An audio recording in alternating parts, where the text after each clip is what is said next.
Alrighty guys, real quick, y'all see this? I caught it, guys. I finally caught it. Misfire cylinder 4. There's a counter in cylinder 4. This car came in with a check engine light on. Problem is, there's no check engine light on because some knucklehead erased the fault codes. Guys, get out of the habit of erasing fault codes. That is not a fix. You need to, especially on a misfire code, you need to find out why the damn car is freaking misfiring and which cylinder is misfiring in. So I have to do extra work. I'm on a test drive trying to reproduce this problem. Only way I caught it, guys, you can put it in gear. I had to pull over because I wanted to pull it in gear and bog the car down or power break it. Ooh, y'all see that? Cylinder 4 is counting. So now I found the cylinder that's affecting the whole car. Guys, let me say this again. Don't freaking erase fault codes. Stop erasing fault codes until the problem is found. You throw the mechanic off when you do that. I have to work extra hard. Alrighty guys, let's talk. I'm on my way back to the shop. I'm on a test drive actually. Guys, I just made a little short, so I hope y'all saw that. In fact, I'm gonna attach it to this one, and I'm also upload it independently on its own. I was fussing about the fact this car come from another shop. Cousin Pookie worked on it. Now what guys do, what independent guys, not independent guys, what a lot of DIY guys would do, they're under this misconception that they should always erase fault codes. Let me talk about that for a second. Especially depending on the code, guys.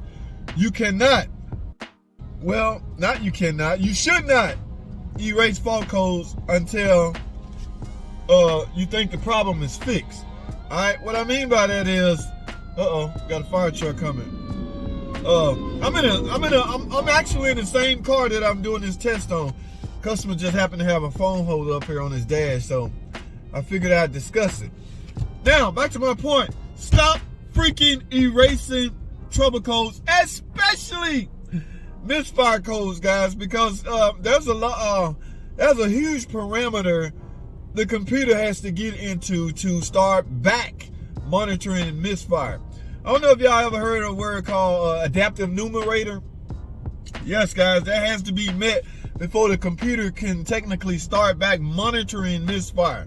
All right, in order to get back into, it might be called something else with different manufacturers. All right, there's a lot of parameters, guys. You wide open throttle 3 times. You got to be driving at a certain speed.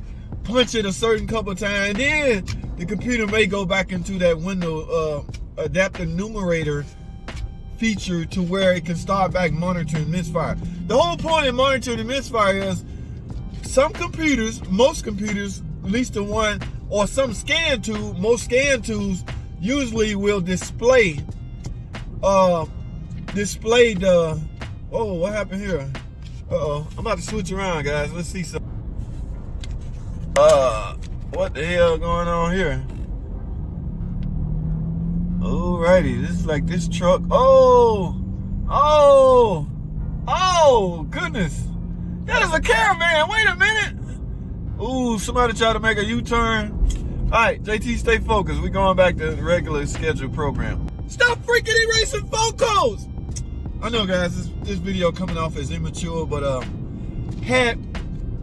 I literally had to get the computer back to the point where it could start monitoring this for. Guys, when you erase computers or when you snatch away the memory from a computer, you do a lot of things, okay? That's why computers now, they take more than just disconnect the battery to erase the codes, right? And it's a good thing, all right? You literally, on some cars, some year models, you literally need a scan tool to turn the code off. You can take the battery out forever. You plug it back up, man, that code's still there, dog. That code ain't going nowhere. So you gotta be careful with that. My point is, I had to work extra hard to find this out. Remember, I got an hour diagnostic time to figure this stuff out, okay? Ooh, somebody got hurt, guys. They got the ambulance coming, so that was a bad accident. Ooh, the ambulance coming, fire truck. So, moral of the story, I finally got the misfire monitor to start back running, and I was finally able to see which cylinder is misfired. This is a little 4-cylinder Compass Patriot, maybe a Jeep Patriot. She came in saying her car misses while driving or hesitate while driving. Guys, you got to think outside the box as a mechanic, all right?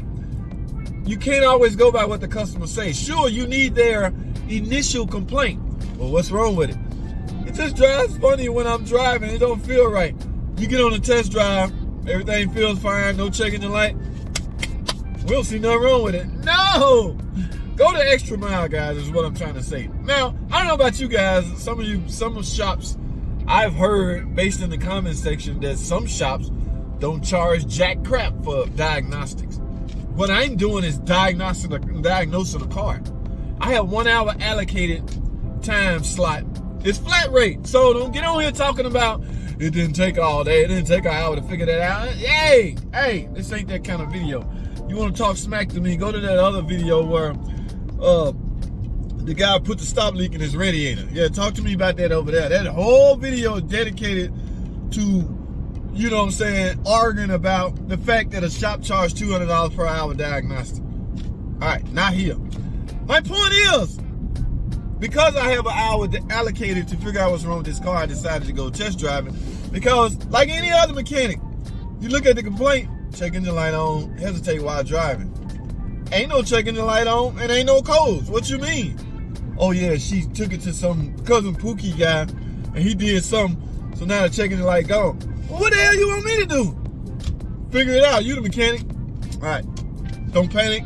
Whatever you do, whatsoever you do, do not panic. Calm down. Brace yourself. Scan it. No codes. Go on a test drive. Just go around the block. All right. I'm glad I did that, because as the engine got hot, or as the temperature rose, now any secondary ignition parts that was on the way out, which would cause a misfire. Under load, guys. Think about under load, or the thing about problems that happens under load, you can in essence simulate a load. All right? Bogging the car down, power braking it, whatever you want to call it, simulate a load. Just stand straight in your stall, put the car in gear, step on the foot and the brake, and floor it. If you go blue, yes, you got a freaking, that's what she's talking about. From that point, oh my goodness, I found it. Thank goodness. Now I need to figure out which cylinder, because that matters. It's a good thing it's a 4-cylinder. All right, what is this? Almost 87,000 miles on this thing. I got a misfire in cylinder 4. So I can, because there's not a lot of miles on it, I don't have to technically, you know, it depends on the customer and our finance. Yes, I want a full-blown tune-up as far as spark plugs, but you do not have to replace all 4 coils, okay? Some guys, yeah, might as well do it while you there. Y'all kill me with that. While you there, you might as well do it. Okay, to each his own, guys. If that's, and a lot of mechanics do that for insurance purposes. I don't want the car to come back. I don't want to get burnt again. I mean, you can do everything right on the car, give it to the customer, and they turn around and come back for something else. So you got to get out of that mentality. My point is, I'm going to go back to the shop, check those plugs. Definitely cylinder 4. Y'all saw the misfire counter when I bogged it down. I'm going to put a screen up right here. My number started moving. That lets me know I got a problem with cylinder 4. Now, because this is a 4-cylinder engine, guys, guess what I'm going to do? A freaking compression test. Let me wrap this video up. Reason I'm going to do a compression test, number 1, it's freaking easy. Yeah, it's easy as hell. The cylinder's right there. Number 2, because it doesn't matter if you have one cylinder that's dead or compression is low on one cylinder, nothing else matters. So you don't do nothing at that point. If I do a compression test and find cylinder 4 low, all bets off. No go on nothing, because nothing else matters. A brand new core, brand new plugs, brand new everything. None of that matters if you got low compression in a cylinder. So what I'm doing by running the compression test is verifying that the engine, all 4 cylinders, is able to carry their load, their fair share of the load. It's a 4-cylinder engine. All 4 cylinders got a responsibility. They gotta carry their share of the load. If that's okay, then we move on to secondary ignition. All right, I'm out of time, guys. That's all I have. I just want to let you know once again, stop freaking erasing codes, especially as it relates to misfire, until you figure out the problem. Matter of fact, when I fix the car, I'm still not going to erase the code, because I'm going to go drive it and see if my misfire counter counts again. That way I won't have to spend time trying to put the car go back through the adaptive numerator trying to get into the misfire monitor window. That could take 10, 15 minutes to pull that off. I don't have that kind of time. All right, I'm out. That's all I got. Thanks for watching. Comment, subscribe. I'll see y'all on the next freaking video.